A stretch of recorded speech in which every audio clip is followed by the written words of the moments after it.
So FOMO is the new currency of social media. AI is everywhere. Your aunt and uncle might already be asking about updates, about what's new in AI, or how close you are to losing your shitty job to it. It's writing your essays, coding apps, writing digital marketing campaigns, or even generating shitty music videos. But how do you actually learn it without losing your mind in the hype train that tells you that you are being left behind by toddlers who can vibe code? Today, I'm going to break down the complete roadmap from the basics of machine learning to building your own romantic AI partner. These are pretty much the essentials. We are talking about pretty broad terms here, not specific tools or technology. And one thing I would like to add is that please calm down and do it at your own pace. I promise you are not missing out. Just integrating GPT in your daily workflow is more than enough for most people.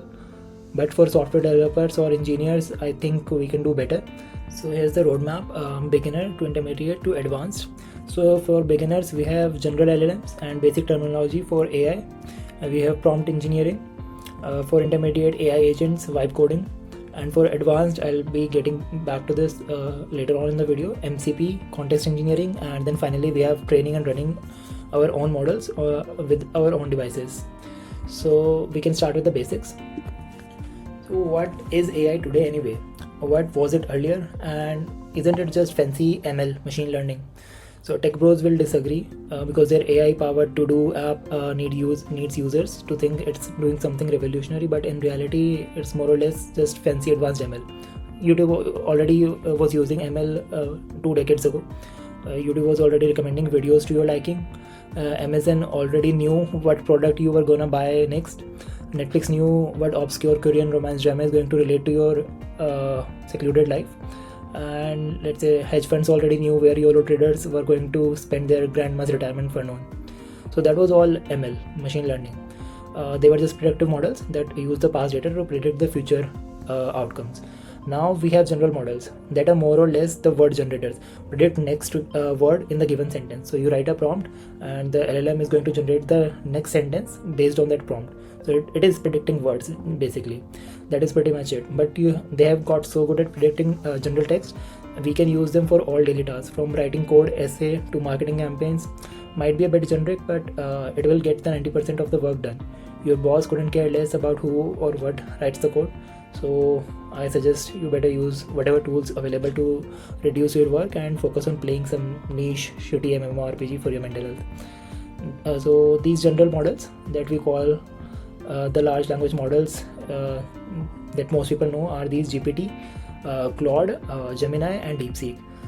These are the jack of all trades, greatest threat to job market because they do 90% of the generic repetitive work better than your average middle class person trying to float above poverty line to feed his kids, who themselves are probably going to vibe code with shitty tools like Lovable. And I'm not gonna go deeper into that, so let's continue.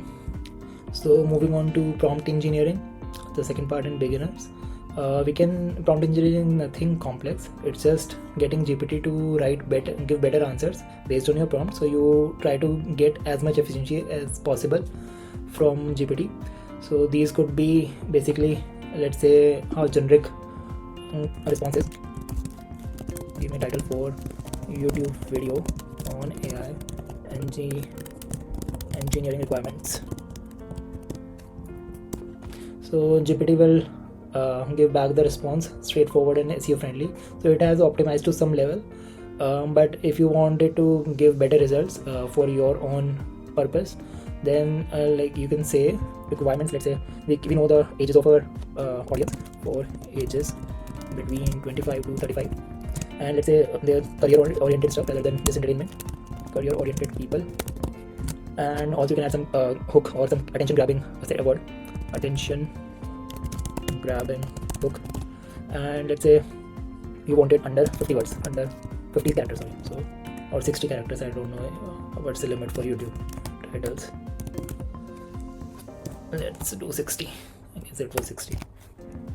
So what happens is it gives you better answers and more specific to your use case. This is prompt engineering basically. So great, you guys are basically prompt engineers now. That is it, and it goes much more in depth. Obviously, you have to compare results for both of these prompts, so that would be more prompt engineering. You could threaten GPT. You could be angry at GPT to get better results. You could threaten it to shut down. You can add more context to it. You can give it tools to get better results.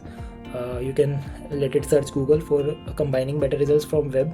So these are all of this comes under prompt engineering. It's like umbrella term to get more efficiency out of these LLMs. So now we can move on to the intermediate level, AI agents. So these are for people who want to automate their daily tasks. This is just integrating these LLMs or models with tools and your actual work setup to allow them to do the actual task. So let's say you need an assistant to reply to emails. Just add in an agent and hope it does not send anything that HR has to bring you in for POSH violation.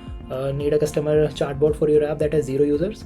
Add in line graph based AI agent that replies to all their queries. I have also a tutorial for it. You can check my channel for it, those customer support agents and other agents.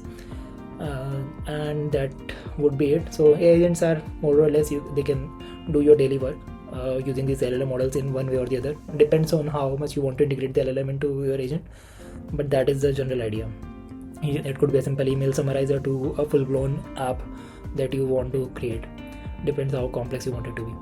And then second would be the vibe coding. So you all also have seen the Insta videos of 10-year-olds vibe coding apps. So the Gen Z popularized the term coding with vibes, basically telling the LLM to code and keep repeating the same fucking prompt again and again until it gets it right. People who don't know how to code will end up fixing one thing while ruining 4 other things. But for software engineers and people who actually do know how to code, it gets work done a bit faster in some cases. Copilot was already doing this 5 years back. Copilot is obviously the first integrated tool to rewrite your code with AI. But now we have more advanced tools, and now you can change multiple files with these agents.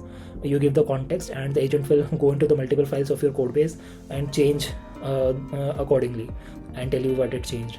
Sometimes it works, sometimes not. I have tried Copilot and I've tried the cursor and other tools, but they do work sometimes and they don't work sometimes. So I don't have a strong opinion on this. You can use it for smaller functions. Better use it for smaller functions, not for whole apps or whole pages.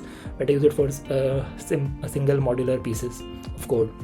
You can get your apps MVP done in hours though, with framework that you have never used, and it will set up your code base easily and explain very easily how the new framework works or how it does not work, right? And finally, we can move on to the advanced stuff. So advanced would be including like context engineering. So a few days back, a month maybe, you might have heard these tools like prompt engineering was fun while it lasted, prompt engineering is dead. So what happened is that we have a bit more advanced version of prompt engineering, and obviously YouTubers will try to capitalize on that, making these thumbnails, these attention grabbing thumbnails. So what happens is a prompt was just the instructions that you gave to the LLMs. Context is basically everything around it that makes those instructions effective. So you give you set up the access to the history, the memory, you give it tools that would be setting up the context for the LLM to work in. For example, you are building a chatbot for customer service, and the prompt engineering would be look like this: answer politely and help the user solve billing issues. But context engineering would look like something like this: give the chatbot access to user billings history, setting a memory to previous instructions that user had, letting it call an API to cancel the subscription, telling it to speak differently to angry versus calm customers. You are actually engineering the environment where the prompt runs, like creating a smart room instead of just shouting instructions into the void.